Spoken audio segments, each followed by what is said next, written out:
আসসালামু আলাইকুম ওরহমতুল্লাহ। আজ আমরা ইসলামের ইতিহাসের এক উজ্জ্বল নক্ষত্রের শৈশবের ঘটনা নিয়ে আলোচনা করব, যিনি তার প্রখর মেধা ও যুক্তির মাধ্যমে বিশ্বকে হতবাক করে দিয়েছিলেন। তিনি হলেন ফিকাহ শাস্ত্রের মহান ইমাম ইমাম আবু হানিফা রাহিমাহুল্লাহ। বহু বছর আগে তাবেইনদের সময়ে বাগদাদ ছিল ইসলামী সাম্রাজ্যের জ্ঞান ও ক্ষমতার কেন্দ্রভূমি। এখানে অসংখ্য প্রখ্যাত আলিম ও জ্ঞানী ব্যক্তিরা বসবাস করতেন, কিন্তু সেই জ্ঞানকে চ্যালেঞ্জ জানাতে এলো এক অপ্রত্যাশিত অতিথি। একদিন রোমের রাজা এক দূতকে 3টি প্রশ্নসহ বাগদাদের খলিফার দরবারে পাঠালেন। দূত শহরে এসে জানালেন, মুসলিমদের জ্ঞান পরীক্ষা করার জন্য এই চ্যালেঞ্জ। যদি উত্তর দেওয়া না যায় তবে মুসলিমদের জ্ঞানের অপূর্ণতা প্রমাণিত হবে। খলিফা সকল আলিমদের একত্র হবার নির্দেশ দিলেন। রোমান দূত একটি উঁচু স্থানে দাঁড়ালেন এবং অহংকার ভরে চ্যালেঞ্জ ছুড়ে দিলেন, এই প্রশ্নের উত্তর দিতে পারলে আমি এই স্থান ত্যাগ করব এবং সঙ্গে আনা বিপুল সম্পদ আপনাদের জন্য রেখে যাব। রোমান দূত প্রশ্নগুলো একে একে পেশ করলেন। প্রশ্নগুলো ছিল এমন যা মানুষের সীমিত জ্ঞান দিয়ে উত্তর দেওয়া কঠিন। 1. আল্লাহর আগে কি ছিল? 2. আল্লাহ কোন দিকে মুখ করে আছেন? 3.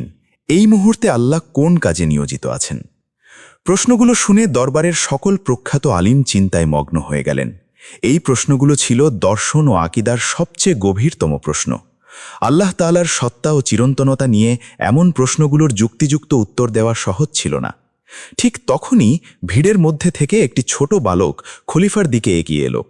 সে ছিল নিষ্পাপ, কিন্তু তার চোখে মুখে ছিল জ্ঞানের গভীরতা আর আত্মবিশ্বাস। বালকটির নাম নুমান ইবনে সাবিত, যিনি পরবর্তীতে ইমাম আবু হানিফা রাহিমাহুল্লাহ নামে পরিচিত হন। বালকটি খলিফার কাছে গিয়ে অত্যন্ত বিনয়ের সাথে এই প্রশ্নগুলোর উত্তর দেওয়ার জন্য অনুমতি চাইল। প্রখ্যাত আলিমরা যেখানে নীরব, সেখানে এইটুকু বালকের সাহস দেখে সবাই অবাক হল। খলিফা প্রথমে দ্বিধাগ্রস্ত হলেও বালকের আত্মবিশ্বাস দেখে তাকে অনুমতি দিলেন। প্রশ্নোত্তর পর্ব শুরু হল।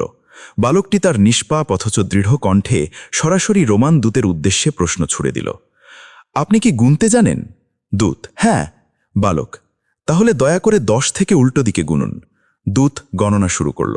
10, 9, 8, 1। একের আগে কি? দূত কিছুক্ষণ চিন্তা করে, একের আগে তো কিছুই নেই। ঠিক আছে, গাণিতিক একের আগে যদি কিছুই না থাকে, তাহলে আপনি কিভাবে আশা করেন যে সেই একের আগে কিছু থাকবে, যিনি নিশ্চিত, সত্য, শাশ্বত, চিরন্তন, স্পষ্ট?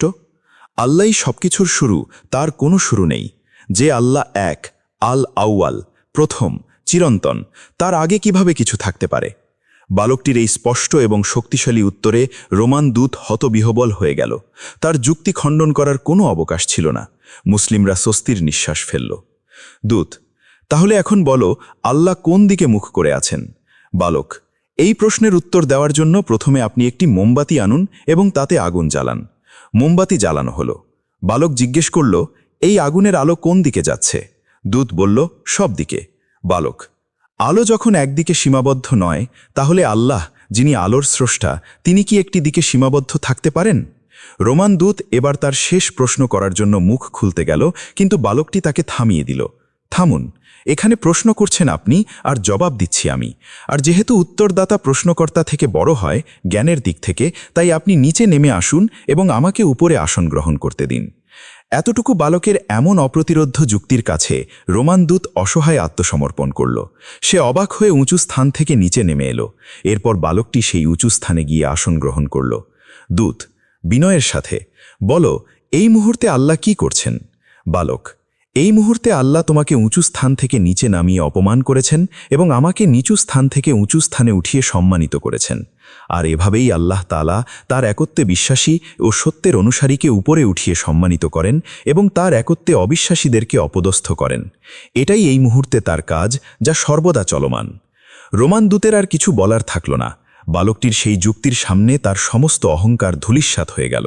সে আর অপেক্ষা না করে পরাজিত হয়ে সেই স্থান ত্যাগ করল এবং রেখে গেল প্রচুর সম্পদ।